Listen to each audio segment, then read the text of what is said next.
My name is Lizzie. I am on day 18 of a hunger strike against the UK's continued funding and arming of Israel's genocide in Gaza. And of course, this action of hunger strike is an extreme form of protest. I find it funny that word extreme because to me it doesn't seem that extreme. To me at this point, because we've had 75 years of a UK installed occupation and then a year of UK funded and armed genocide.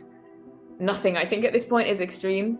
It is a personal sacrifice. There is a huge toll to my health involved. So it is the time for drastic measures. And for me, maybe there's only one thing left that I have left to use to make this point, to really register like my disgust in a way that people might notice, and that is my life and my body. And when I think about it, why shouldn't it be? Why should I ever feel that my life is more important than the lives of hundreds of thousands of Palestinians or Lebanese people? It's not. Would you mind describing what does it entail? For me, I am drinking fluids and taking electrolytes and vitamins just so that I can keep going really as long as possible.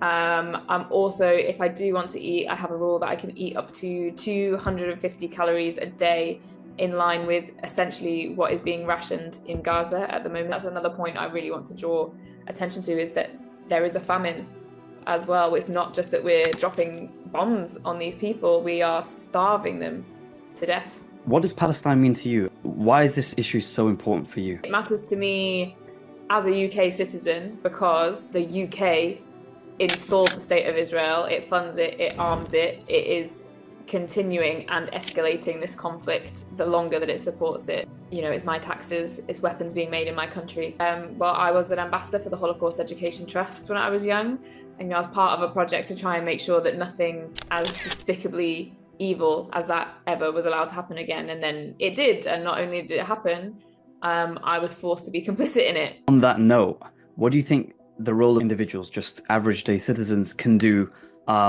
as part of this greater struggle? Well, I always end up going back to that quote that's, what could I possibly do, said 8 billion people. It's individual action is everything, especially when your government is refusing to act in a moral and accountable manner. Obviously, it takes quite a lot of willpower, and in some ways that's been easier than I expected, just because I really believe in my cause. I really believe in what I'm doing it for, and I'm very passionate about it.